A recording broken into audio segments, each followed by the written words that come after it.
is almost becoming unbelievable, the geometric rate of attacks by terrorists, bandits in different locations.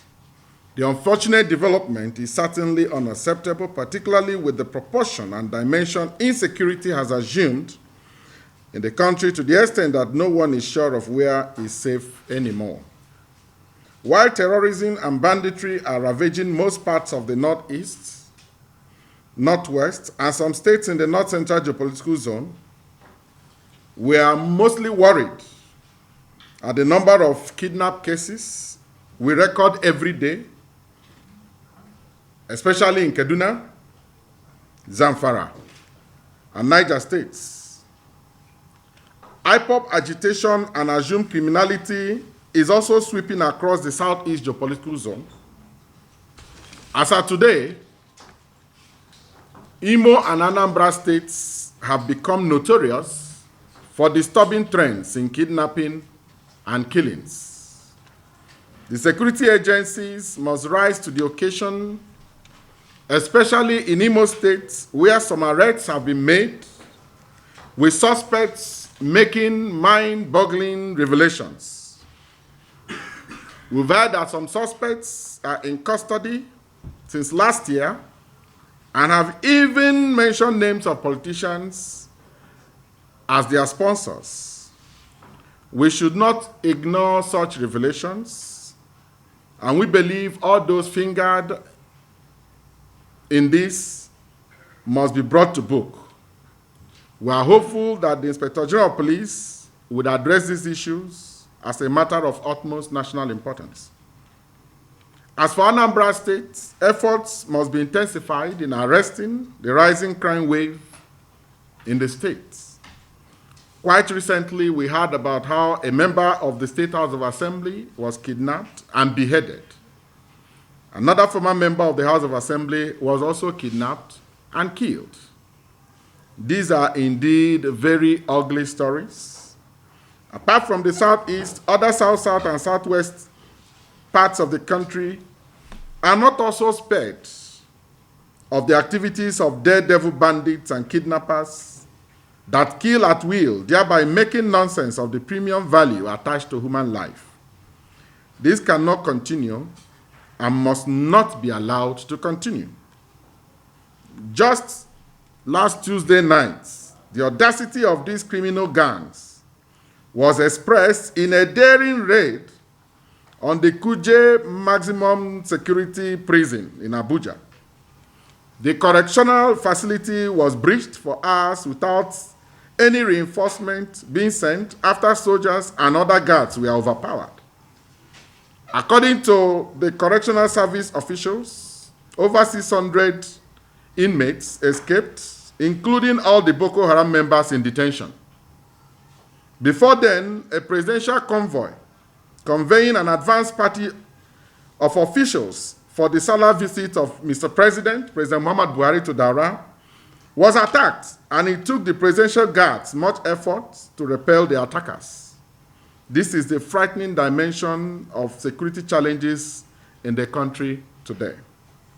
While we commend the federal government, the Nigerian military, and other security agencies for their commendable efforts in tackling the situation, we, however, appeal to the government not to be deterred, but to continue in providing the needed support to the armed forces, the police, and other security agencies in the fight against all forms of insecurity. The war will surely be won by Nigeria, and the enemies of the country shall be put to shame. Having taken a careful look at the abysmal situation in the education sector, with particular reference to tertiary education in the country, vis-à-vis the 5-month-old strike embarked upon by the Academic Staff Union of Universities, the NUJ wishes to passionately appeal to the good conscience of President Muhammad Buhari to, as a matter of urgency, national interest, and for the sake of the future generations of Nigerians, personally wade into the matter to save the country from further embarrassment. The country can no longer afford to continue to watch our youth waste away at home with no end in sight for school resumption.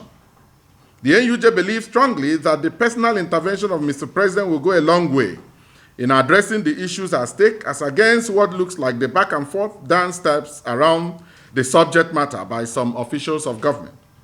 We equally appeal to the leadership and members of the Academic Staff Union of Universities to, in the overall interest of the nation, accept some of the offers the federal government is proposing to allow for the resumption of academic activities in our universities.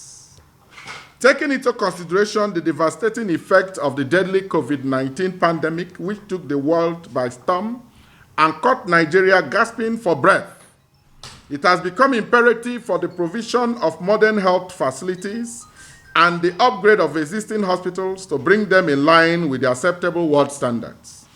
This will help in reducing medical tourism to the barest minimum and also save the country the needed foreign exchange, while also putting a stop to avoidable embarrassments some of our top officials in government suffer in the countries they go to seek medical interventions. From every indication, Nigeria seems to be the only country without mechanisms in place for price control of goods and services.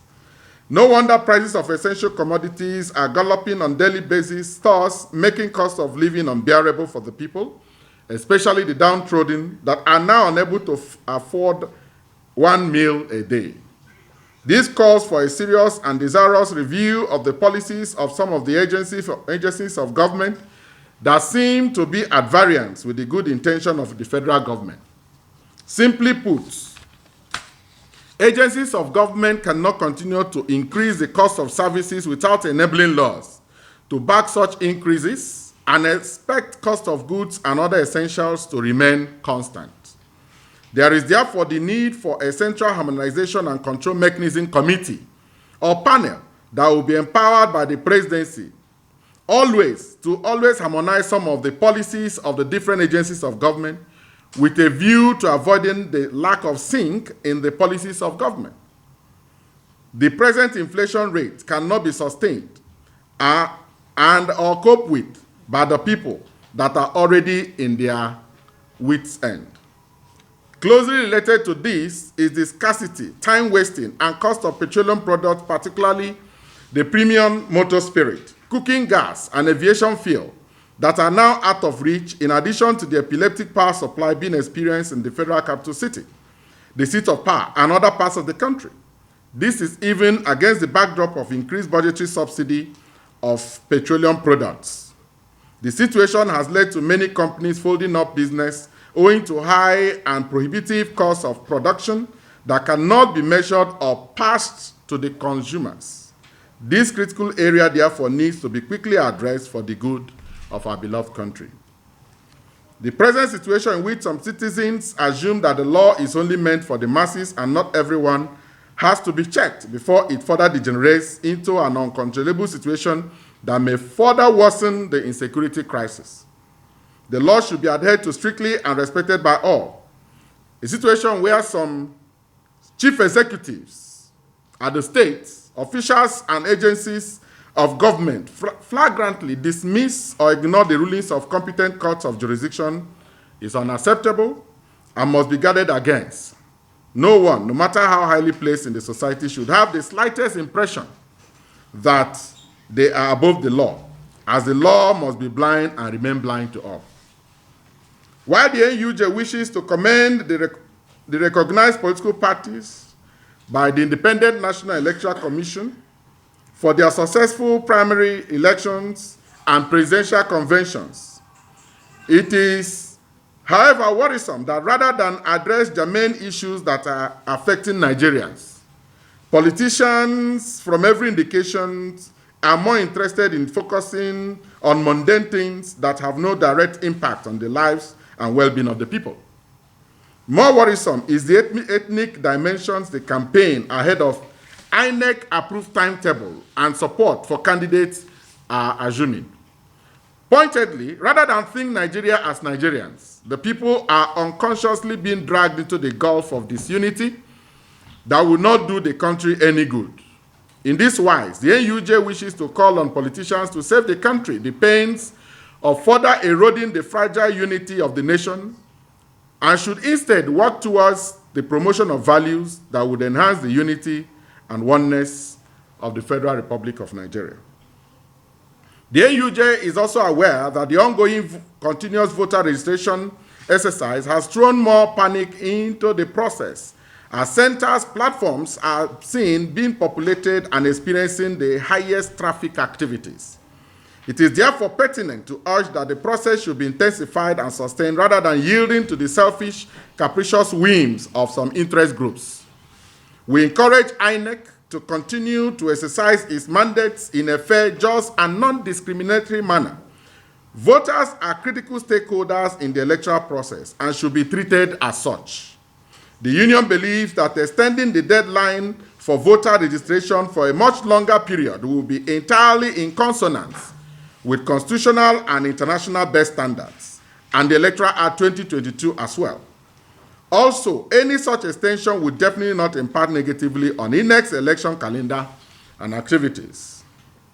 Federal roads in the country have appreciably broken down and are now death traps, especially now that the rains have set in. The situation is also contributing to the level of insecurity in the country, as motorists are forced to slow down in various dangerous locations to navigate out of so many potholes on our highways, thus falling prey to criminal gangs. The NUJ appeals for a complete overhaul of the road network in the country, and we urge the government to ensure speedy rehabilitation of the rail system.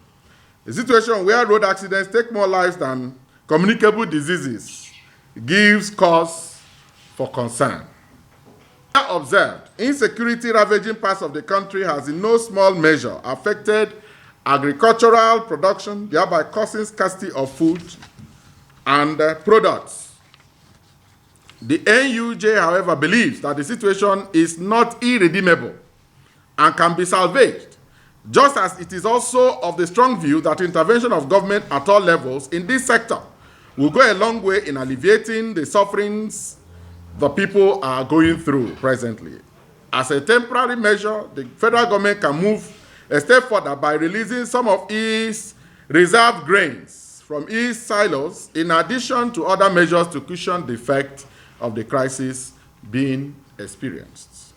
We cannot end this press conference without addressing a matter of serious concern to the leadership of the NUJ. It has to do with the unwarranted and unacceptable manner some security agencies have allowed themselves to be used by some politicians to harass, intimidate, arrest, and most often detain journalists for carrying out their legitimate and constitutionally assigned duties and responsibilities of government and its functionaries accountable. A situation where politicians run to the police on flimsy issues alleging libel or slander over published stories without following laid-down legal procedures and clear provisions of the 1999 Constitution as amended must be checked by the heads of security agencies concerned. In the same vein, a situation where the police or any of the security agencies now want to assume the role of the court should also not be allowed. This must be stopped forthwith owing to the fact that the law is clear and properly defined on such matters. Journalists must be allowed to carry out their professional duties in the public interest without intimidation and harassment. We wish to state in unambiguous terms that the NUJ shall no longer sit idly and watch such acts of impunity against its members to continue. On our part, we shall continue to ensure that our members adhere to the ethics of the profession in line with global best practices. I want to appreciate you for coming and for your attention. Thank you very much.